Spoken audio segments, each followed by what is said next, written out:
సుమన్ టీవీలో మీ personal and business promotions కోసం కింది నెంబర్కి కాంటాక్ట్ చేయండి.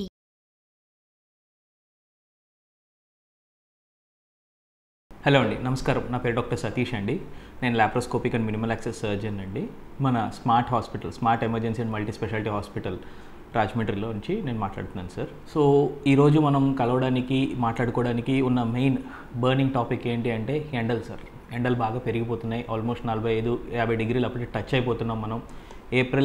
Mid April or end of the ఏప్రిల్కే ఇంత టెంపరేచర్స్ వచ్చేస్తున్నాయి. కాబట్టి మనం ఏమేం జాగ్రత్తలు తీసుకోవాలి, ఏం చేస్తే బాగుంటుంది అనేది ఒక్కసారి నాకు తెలుసున్న కొన్ని విషయాలు నేను మీతో పంచుకుందామని అనుకుంటున్నానండి. సో ఇప్పుడు ఏంటి అంటే, పూర్వం ఎండాకాలం రోహిణి కార్తీ ఈ టైంలో ఏంటంటే జనాలు బయటకు పంపించేవారు కాదు, పొలాల్లోని ఏమీ పని చేసేవారు కాదండి. కానీ ఈరోజు ఏమవుతుందంటే, మన అవసరాల రీత్యా మన పనులు పెరగడం వల్ల ప్రతి ఒక్కళ్ళు బయటికి రావాల్సి వస్తుందండి. ఇక్కడ మనం గుర్తించాల్సిన విషయం ఏంటంటే రేడియంట్ హీట్. ఎందుకంటే ఈ ఎండ పెరిగిపోవడం, టెంపరేచర్ పెరిగిపోవడం 45 అయిపోయింది. నేను ఏసీ కార్లోనే వెళ్తున్నాను కదా, నేను బైక్లోనే తొందరగా వెళ్ళిపోయి అక్కడ ఏసీలో ఉంటాను, నేను గొడుగేసుకుని నీళ్ళలో ఉంటానంటే అవ్వదండి. ఎందుకు అంటే మన రోడ్ ఏదైతే ఉందో లేదా బిల్డింగ్స్ ఏవైతే ఉన్నాయో వాటి నుంచి సూర్యరశ్మి వెళ్ళి రిఫ్లెక్ట్ అయ్యి ఆ రేడియేషన్ మనకి తగులుతుందండి. సో అది తగలడం వల్ల రేడియంట్ హీట్ అని ఉంటుంది. దానివల్ల బాడీ టెంపరేచర్ పెరుగుతుందండి. సో అది మంచిది కాదు మనకి. సో అందరికీ నేను చెప్పొచ్చేది ఏంటి అంటే, మనం ఈ ఎండాకాలం మనం తీసుకోవాల్సిన జాగ్రత్తలు ఏంటి. 1, ఖచ్చితంగా వీలైనంత వరకు ఎండలోకి రావటాన్ని మనం అవాయిడ్ చేయాలండి. అది పిల్లల అనేది కాదండి, ఎవరైనా కూడా సేఫ్గా ఉండడం మనకు మంచిదండి. Avoid coming into the sun. రెండోదండి హైడ్రేషన్ సార్. ఈ ఎండకి మనకు విపరీతంగా చెమట పడుతుంది. మనం ఏం పర్లేదు, నేను రోజుకి 2 లీటర్లు నీళ్ళు తాగుతానండి అని మనం అనుకుంటామండి. మనకు కొలతలు ఎప్పుడు కూడా ఫిక్స్డ్గా ఉండవండి. నేను 1 చెంబుడు నీళ్ళు తాగేస్తానండి, 2 చెంబులు నీళ్ళు తాగుతానండి అని చెప్తూ ఉంటారు అందరూ.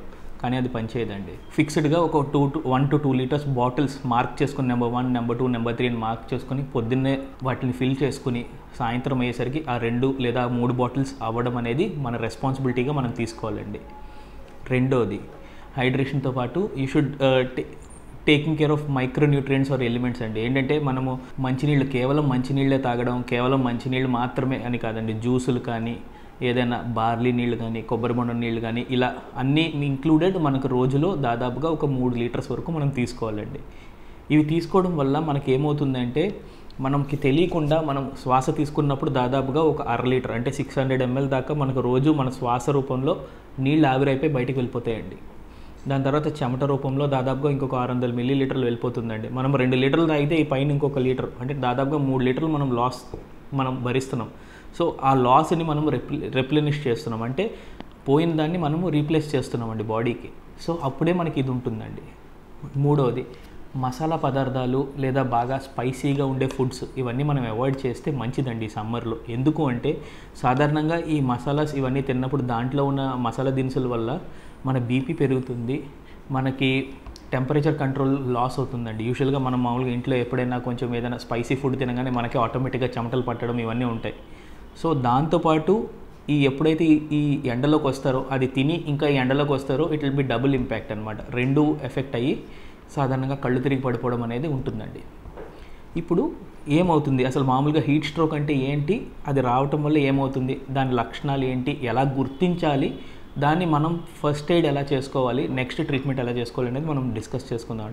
బేసికలీ హీట్ స్ట్రోక్ అంటే ఏంటి అంటే, మామూలుగా మన శరీర తత్వం ఏంటంటే టెంపరేచర్ కంట్రోల్డ్గా ఉంచుకోవాలండి. ఒక ఫిక్స్డ్ టెంపరేచర్ మధ్యన మన బాడీ టెంపరేచర్ రెగ్యులేట్ చేసుకోవడానికి మనకి లోపల మెకానిజమ్స్ అన్నీ ఉంటాయండి.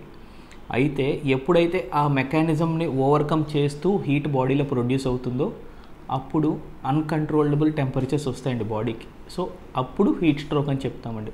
సాధారణంగా ఎండ తీవ్రతగా ఉన్నప్పుడు మనం కళ్ళు తిరగడం కానీ, లేదా విపరీతమైన చెమటలు పట్టి విపరీతమైన వేడి టెంపరేచర్స్ చూసుకుంటే మనకు 102, 103, 104 దాకా వెళ్ళిపోతాయండి బాడీ టెంపరేచర్స్. ఇంత టెంపరేచర్స్ వచ్చినప్పుడు వీటిని హీట్ స్ట్రోక్ అంటామండి.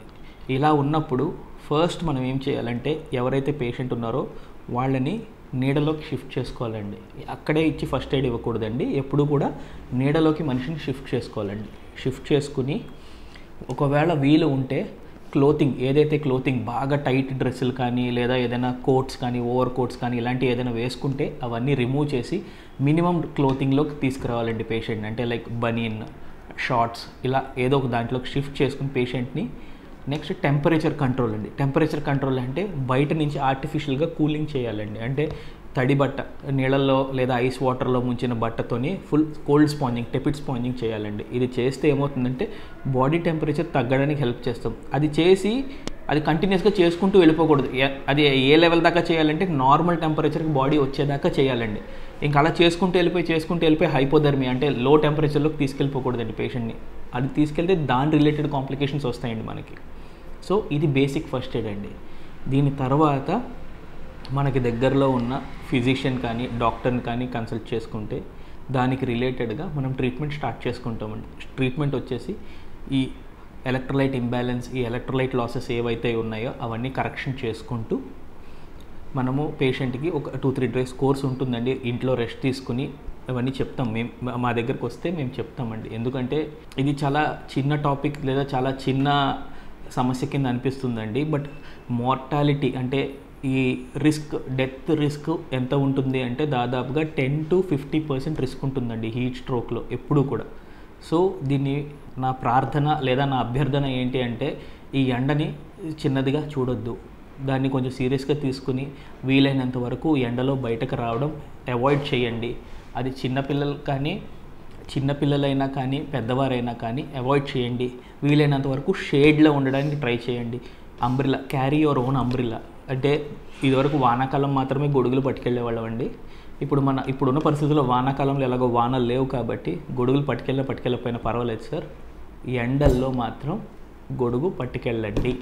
ఇది చాలా ఇంపార్టెంట్ విషయం అండి. రెండోది ఏంటంటే మీ సొంత వాటర్ బాటిల్. ఎక్కడంటే మీరు ఎక్కడికి వెళ్తారో తెలియదు, అక్కడ నీళ్ళు ఉంటాయో లేదో తెలియదు. సో అలాంటప్పుడు నేను వెళ్ళానండి నీళ్ళు లేవండి అని చెప్పే బదులు మీరు నీళ్ళ బాటిల్ పట్టుకెళ్ళి మీరు సొంతంగా మీ బాటిల్ మీ దగ్గర ఉంచుకొని దాన్ని ఎప్పటికప్పుడు ఫిల్ చేసుకుని నీళ్ళు తాగడం బేసిక్గా మనం బాధ్యత అని మనం గుర్తించాలండి.